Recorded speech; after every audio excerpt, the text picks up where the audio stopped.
All right, good morning, everyone. We appreciate you joining us this month for our webinar discussing our legislative priorities in the middle of the crossover season. This and all of our other webinars will be available on our YouTube channel after the presentation. And we encourage you to check out our channel for previous webinars. If you have questions, we're happy to entertain those. Please type them into the chat window and we will address those after the presentation. Now, without further ado, I'd like to turn it over to Commissioner DJ Betancourt. Well, thank you so much, Andrew, and I want to welcome everybody to this month's webinar. So as you know, one of the things that we do here at the department is work with our legislative friends to ensure that we are advancing policies that are going to protect consumers and protect the competitiveness of our insurance market throughout the state of New Hampshire. And so as part of that work, we wanted to dedicate this month's webinar, to what I like to call legislative halftime. So the legislative season typically starts in January in the first year of the session. It typically runs through June. And so in each legislative session, we get to what we call crossover, which is when all of the legislation that has passed the House moves over to the Senate, and when all of the bills in the Senate move over to the House. And so as part of that, we wanted to focus in on things that have happened this legislative session pertaining to our insurance markets and to consumer protection, as I mentioned. And so I know we have some slides here for some of the highlights that we'd like to share with you this morning. So I'll go through that, assuming I can handle the technology, but they really try to keep it simple for me.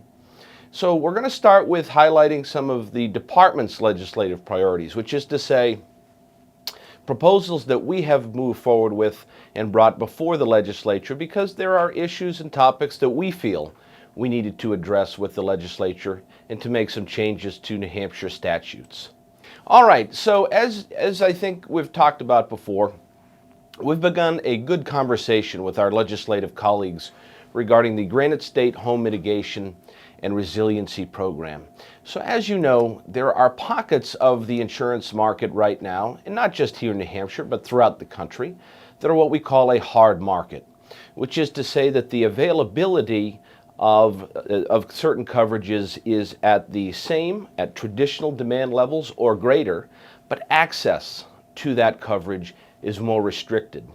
And so what takes place at that point is a basic supply-demand type dynamic in which the coverage that is left is now more expensive. And homeowners are seeing that throughout the country, but also here in New Hampshire. So as part of the effort to help consumers to bring down those costs, we've worked with our friends at the National Association of Insurance Commissioners, as well as some other states who have implemented home resiliency and risk mitigation program. The idea is that consumers can apply into a grant fund to get some funding capped at $10,000, which is our proposal here in New Hampshire, and use those funds to do some set of renovations or risk mitigation products to their home to help that home fare better in the underwriting process. And at worst, we hope that homeowners will at least be able to get renewed by their current insurance carriers. But at best, we hope that it will obviously result in them being able to be quoted a more affordable premium. So again, that's the concept of the home mitigation program. We are hoping to continue that conversation with our legislative friends throughout this year and into next year, and hopefully we'll have some success, so stay tuned for that. All right. As you know, this department has placed a huge emphasis over many, many years on ensuring that there is transparency in our insurance market and that the consumer has the most information available to them so that they can then make the best and most well-informed decision for themselves. And so we are enacting some state-level health insurance care cost transparency that is seeking to mirror some federal rules. We take those federal rules, of course, and we try to make them work even better. We try to make them work most appropriate and most effectively for New Hampshire. Dr. Azes and his team do a phenomenal job of that. And so, again, we've brought forward a proposal that would require the department to establish a uniform reporting format. So when we get that data in regarding the cost of health insurance, the format of that data is uniform. so that we can then take it and put it into the most appropriate format for consumers to be able to see and understand what it is they're looking at, which again is going to help empower them to make the best decisions for themselves and for their families in terms of what coverage is best and in terms of where they can get the best quality of care for the most appropriate price. So as part of that too, it facilitates a market-wide cost comparison amongst carriers and healthcare providers. Again, this is another longer-term project, so we've begun the conversation with our legislative friends this year. That'll continue throughout the year, and we'll really get in earnest with them in terms of moving something forward come next year. Next slide. All right, our newborn coverage initiative. So ironically enough, we were just before the legislature yesterday talking about this proposal. So as I've said before, consumer protection is at the heart of the department's mission. But when we are talking about populations that are particularly vulnerable, that consumer protection mission takes on a heightened vigilance. And let's be honest, the times in our lives when we are typically most vulnerable from a health perspective is when we're really, really young, when we're infants and babies, and when we get older and we have some of those natural health issues that come about as a result of age. So with this particular proposal, we wanted to make it very, very clear as to how the baby is going to get their health insurance coverage in the first month of their lives. And so we've clarified that in the event that a baby is born, that baby's care is going to be covered under their mother's health insurance. Should the mother's health insurance not be available, it will default to dad's coverage. And if the mom is under the age of 26, it will default to the coverage that she may have with her parents. So again, this is not anything terribly new. This is how the department has interpreted this regulation in the past, but we always want to make sure that we are being clear and we are being consistent in terms of what our expectations of industry are. And so we wanted to put that interpretation right into statute so that there was no confusion or ambiguity. And again, we're happy to take this modest step to ensure that we are protecting the most vulnerable of citizens in New Hampshire. Next up, our Medicare Advantage policy cancellation notification. So you may remember there was quite a bit of disruption this past fall with the Medicare Advantage market. The reasons for it are a tad complicated, but it involves the federal government. The result of that, however, was that a lot of carriers decided that they were no longer going to write Medicare Advantage, or they were going to dramatically narrow their Medicare Advantage offerings. And interestingly, in one case, there was a carrier who decided that they no longer wanted to write Medicare Advantage in one particular county here in New Hampshire. The problem that we confronted here at the department is that as those carriers are making decisions, obviously consumers were impacted. Again, we're talking about a vulnerable population here, our seniors, and so they were understandably anxious as to what this meant for them and what they needed to do next. Now, a lot of the carriers, I think, did a very good job of sending the consumer a letter or an email or a phone call that outlined those next steps. Some were better than others, but with those seniors, they always want to be able to talk to somebody on the phone to get the certainty as to what's going on and what is expected of them so that they do not see their care or their prescription drugs or whatever else they may be engaged with in terms of their care disrupted. So we received a lot of calls into the department about what was going on. Now, as you know, Medicare Advantage is not a product that we regulate here at the department. That is purely within the purview of the federal government.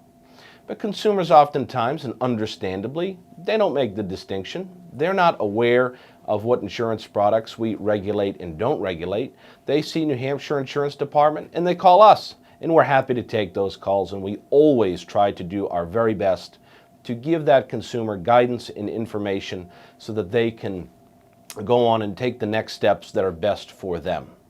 The problem we ran into was because we don't regulate Medicare Advantage, there was a lot of confusion as to what carrier was doing what.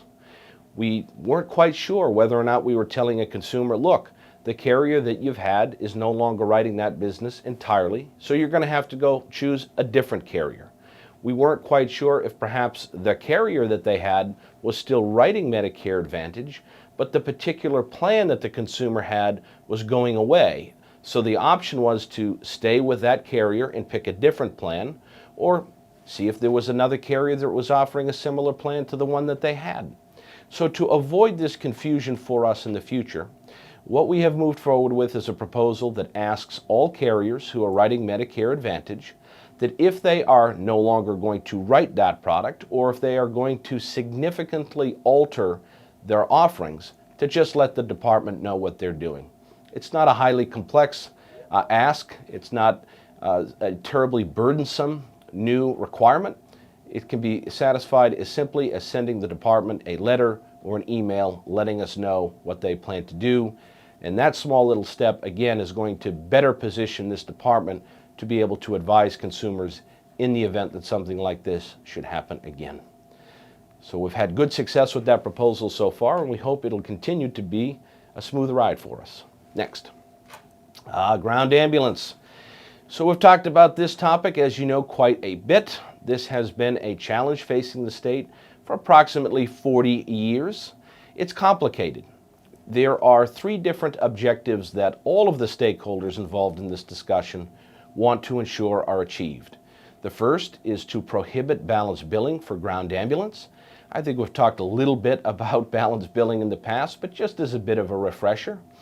So when you have insurance coverage, your insurance carrier is going to contract with a wide variety of providers to ensure that you have access to whatever type of care it is that you need. Over the past 8 years, 9 years, the federal government and the state have taken a lot of steps to prohibit balance billing, but ground ambulance remains one of those areas that still leaves consumers vulnerable to those bills. So again, getting back to my example. So your insurance carrier has networks, they have contracts with all sorts of providers, but they're not able to get into contract with ground ambulance providers. This is what we have seen fairly consistently between the vast majority of EMS providers and the vast majority of carriers. There are exceptions to that, but we see this problem as being very, very prevalent. So let's use some round numbers. You need a ride to the hospital.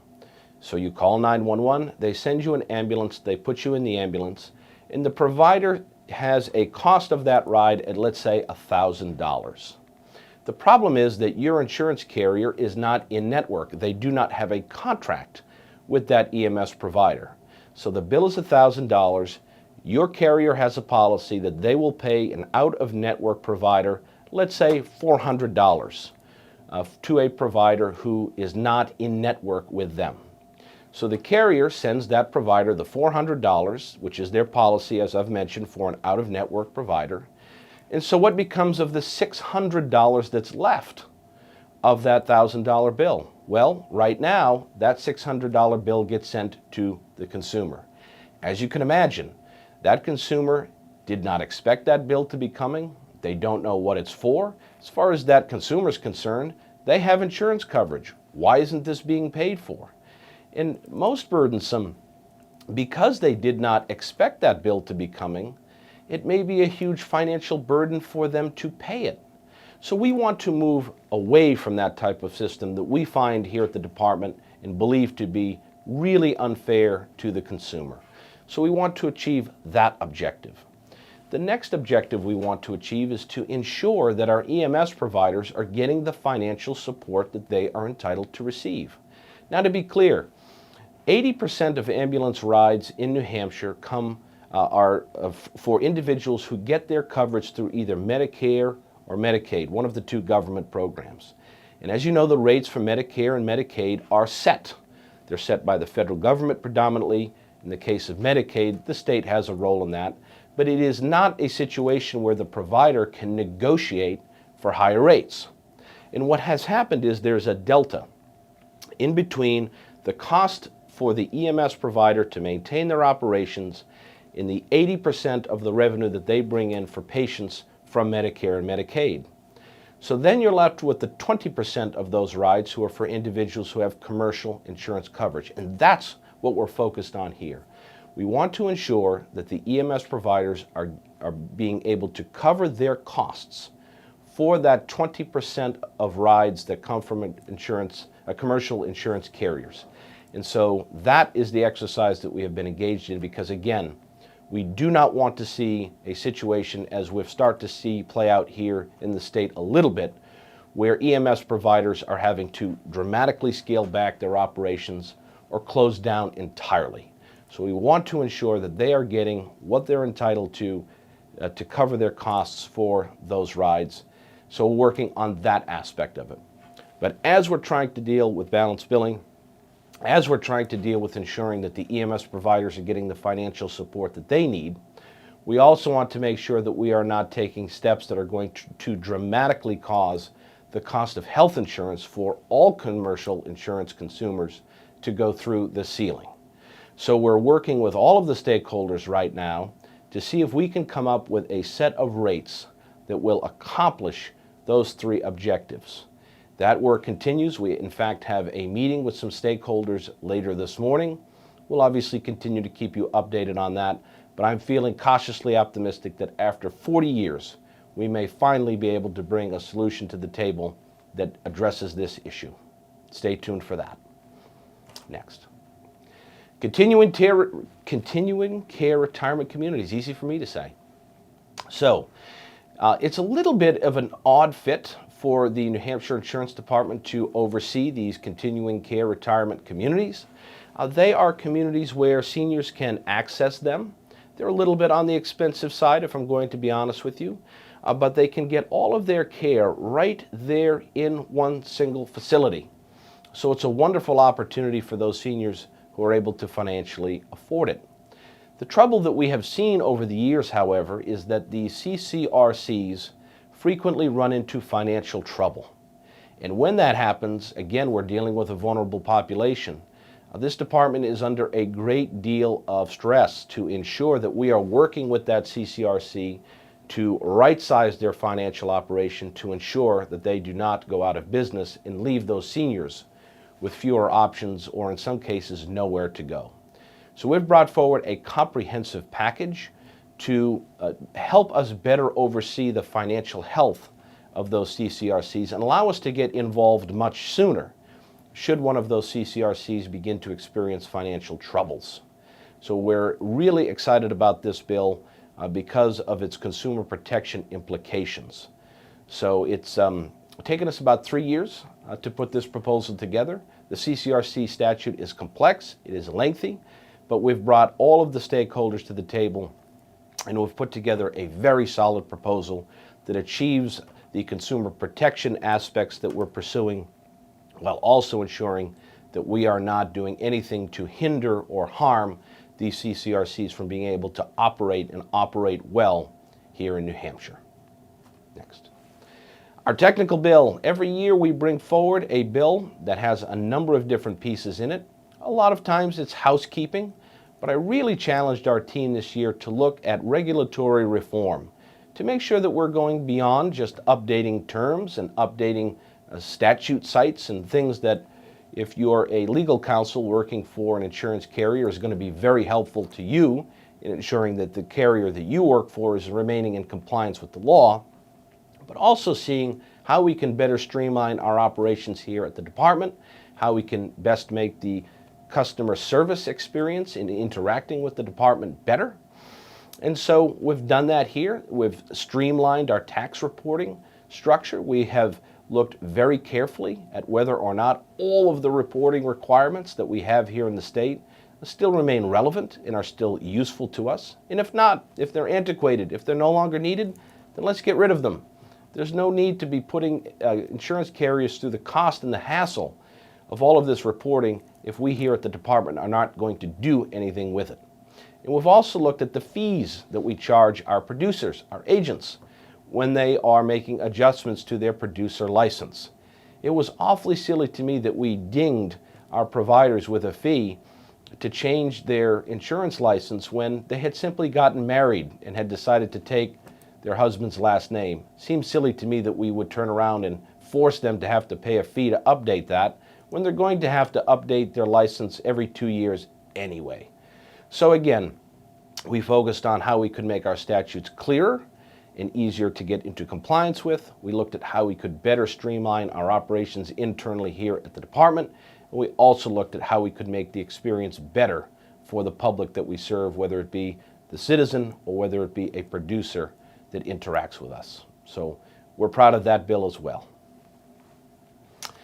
And so that kind of concludes the big priorities that the department has brought forward this year, but obviously we're involved in a lot of other proposals that our legislative friends have brought forward.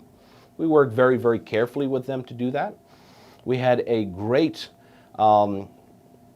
experience working with Senator Ricciardi on her bill, which she nicknamed the Momnibus Bill, which was a bill that was aimed at ensuring that moms, both during the pregnancy and post-pregnancy, are getting the best care that they need. She brought forward a lot of good ideas. We helped her to refine those ideas to make them as effective as possible, excuse me, while again ensuring that we're not doing things that are going to put upward pressure on premiums that might make insurance coverage unaffordable for some of our citizens. So that's one example, but we've been involved in a number of other proposals as well.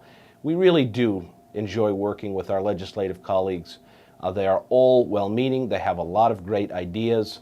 Sometimes they need our help to refine those ideas, and we're always happy to do that. And we expect that that work will continue throughout the course of this year and certainly next year as well. So at this point, I will stop and see if we've had any questions come in. I don't see any questions in the chat, but I do invite attendees, both in person and watching later on YouTube, to email your questions to the communications department.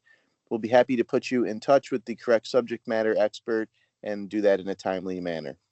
Wonderful. So just as a sneak peek for next month's webinar, as I'm sure you're aware, if you've talked to anyone who runs a nonprofit that deals with behavioral health issues, or if you've talked with a child care or daycare provider, you know they're really struggling to get access to certain types of insurance coverages, in particular general liability insurance. And so our webinar next month is going to focus on that situation and what the individuals who are impacted by that particularly hard market can do to find coverage, and not just find coverage, but also to try to find coverage that is affordable for them. So that's a big topic. It's an important one. It's one that we've dealt with for quite some time here at the department. So we're really going to do a bit of an in-depth dive into that next month. So we hope you will join us for that.